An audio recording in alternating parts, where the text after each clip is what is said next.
Let me begin with this reminder: you are never waiting alone. Jesus is right there with you in the middle of the waiting. His voice, His words are still speaking to you in the silence. We need to hold on to that truth and remember the power of God. The same God who spoke the universe into existence is fully able to keep His promises. When He delays, it isn't because He's weak or distracted. It's a deliberate act of love and patience. When our prayers seem unanswered, it's never because God is too busy or preoccupied with someone else. His delays are always driven by love. The challenge is, in seasons of waiting, we often view God's love through the lens of our circumstances, when really we should be interpreting our circumstances through the lens of His love.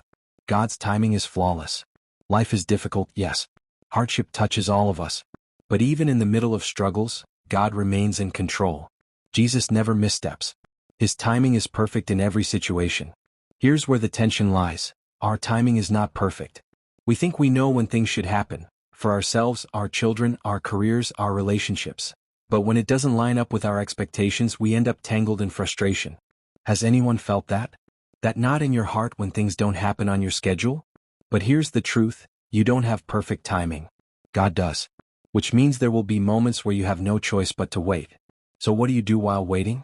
You pray. You stay in His Word. Let Scripture wash over you, strengthen you, guide you. Keep asking God to reveal His truth and to remind you of His faithfulness. And don't overlook this: waiting is never wasted. It carries lessons even if we don't recognize them until much later. Looking back, we can often see that God was doing something deep in us during the wait. But in the moment, it's hard. That's why the real question becomes: will you trust Him in the waiting, or will you give up? Every waiting season brings us to a decision point. Will we resist it, or will we embrace it? Because if we embrace it, that's where growth happens. I believe some of God's greatest character-shaping work happens while we're waiting. So why do we resist?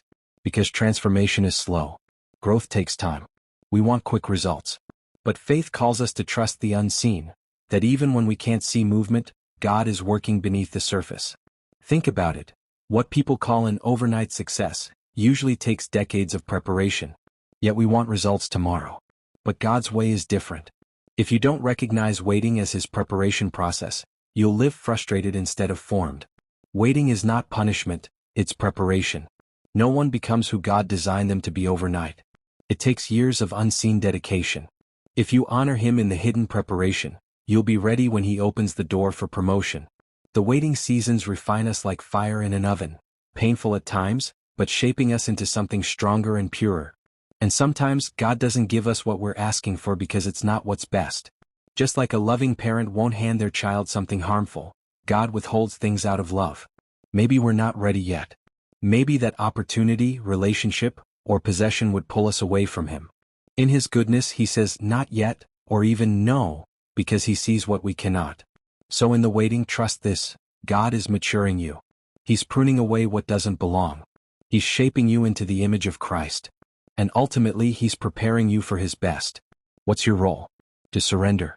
To say, God, I thought I knew the right timing, for myself, for my family, for my career, but I choose to trust You instead. Because whatever He is working on in your life is worth the wait. So let me encourage you today: don't give up. Even if the wait feels long, days, months, or years, God is moving. And when His plan unfolds, you will see that every moment of waiting was worth it. Waiting seasons test our faith like nothing else. They press on our patience, our hope, and even our identity. But here's what I want you to see: the delay is not a denial. God hasn't forgotten you. He hasn't overlooked your prayers. In fact, the very silence you feel could be the soil where He's planting something that will one day bloom far greater than you imagined. Think of the farmer. He plants a seed and then waits. He doesn't dig it up every morning to see if it's growing. He trusts the process. In the same way, God calls us to plant prayers in faith and then wait with trust, knowing that the harvest is coming in His timing. So instead of viewing waiting as wasted time, see it as training time. God is shaping your endurance, building your trust, deepening your dependence on Him. And when the answer comes, you'll be ready, not just to receive the blessing, but to carry it with maturity and wisdom. Friend, whatever you're waiting on today, healing, breakthrough, reconciliation, guidance, remember this: God is never late and He's never early. He's always right on time.